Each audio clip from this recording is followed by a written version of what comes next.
जय हिंद दोस्तों। हम बात करने जा रहे हैं मॉरिशस के बारे में, जो कि इंडियन ओशियन में एक चागोस आइलैंड्स है, जो कि मॉरिशस को ही बिलोंग करते हैं। जिनमें से एक डियागो गार्सिया नाम का आइलैंड है, जो कि यूके अभी तक मतलब कब्जा के बैठा है, और जो डियागो गार्सिया को यूएस को दे रखा है। जिसमें कि यूएस अपना मिलिट्री बेस बना के रखा है, ये जिसमें आर्मी नेवी एयरफोर्स तीनों रहती हैं, और उसमें हो सकता है परमाणु बम भी रखे हैं यूएस के, जिससे कि इस रीजन में, इंडियन ओशियन रीजन में जो जितनी कंट्री आती हैं इनको कंट्रोल कर सके यूएस। जिसमें हमला करना है तो यहीं से हमला किया जा सके, इसलिए यूएस मिलिट्री बेस बना के रखा है, जो कि यूके ये डियागो गार्सिया नामक आइलैंड यूएस को दे रखा था। तो अभी क्या हुआ है बीच में कि ये मॉरिशस और यूके के बीच में समझौता हुआ है कि ये डियागो गार्सिया जो आइलैंड है ये वापस से मॉरिशस को दिया जाएगा। जबकि इंडिया भी इसी फेवर में है कि ये सब आइलैंड्स जो है मॉरिशस को ही बिलोंग करते हैं, तो उसे ही मिलने चाहिए। तो इनके बीच ये एग्रीमेंट हुआ है, तो मतलब अब से जो डियागो गार्सिया नामक आइलैंड है वो मॉरिशस को मिल जाएगा। तो और जो ये आइलैंड है ये यूएस को लीज पर मिलेगा, जिसका पैसा की मॉरिशस सरकार को जाएगा।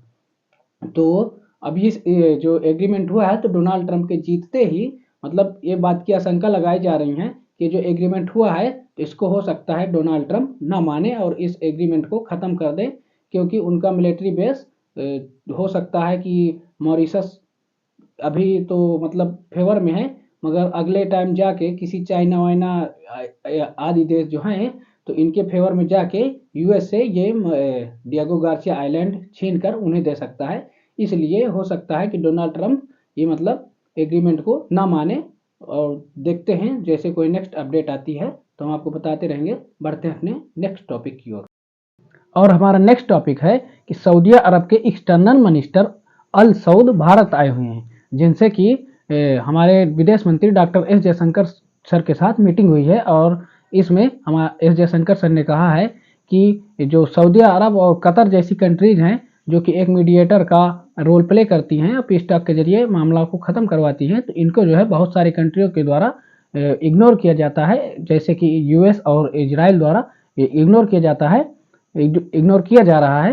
तो ऐसा नहीं होना चाहिए, क्योंकि आप जानते होंगे कि पीस टॉक के जरिए जो कॉन्फ्लिक्ट होते हैं उनको ख़त्म करवा देती हैं, तो इससे जो है रीजन में शांति आती है। तो आप सोच रहे होंगे कि ऐसा क्यों बोला जा रहा है एस जयशंकर सर के द्वारा। तो इसलिए है क्योंकि बहुत सारे जो प्रोग्राम हैं, मतलब काम है, वो अटके हुए हैं। जैसे कि इंडिया का आईमैक जो है, बात चल रही थी आईमैक बनने की, जो कि ठप सा पड़ गया है ये इजराइल और फिलिस्तीन युद्ध के चलते।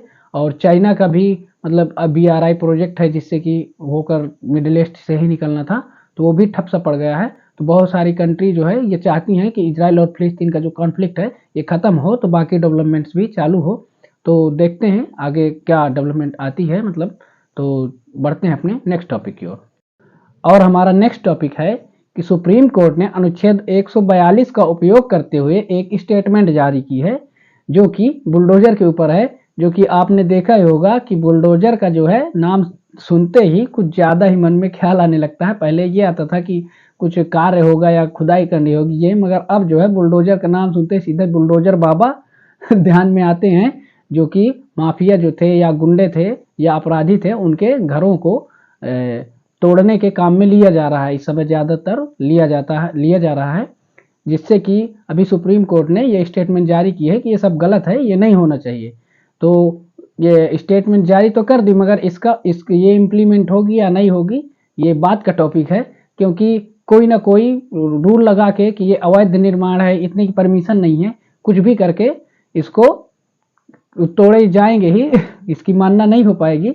और क्योंकि यहाँ चलते चलते तो गाड़ियाँ पलट जाती हैं, आप जानते होंगे ये उत्तर प्रदेश है अपना, और सेम इसी को कॉपी करके अदर स्टेट भी ऐसा ही मतलब बुलडोजर का उपयोग करने लगे हैं। तो देखते हैं कि आगे कहाँ तक जाता है। और अपने उत्तर प्रदेश में तो जो अपराधी होता है वो अब बुलडोजर बाबा का नाम सुन के ही कांपने लगता है कि कहीं उनके घर तक न पहुंच जाए, या कुछ ज़्यादा बोलने में भी डरते हैं।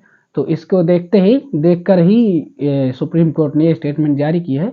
और जैसे कोई नेक्स्ट अपडेट आती है तो हम आपको अपडेट्स देते रहेंगे। तब तक के लिए जय हिंद।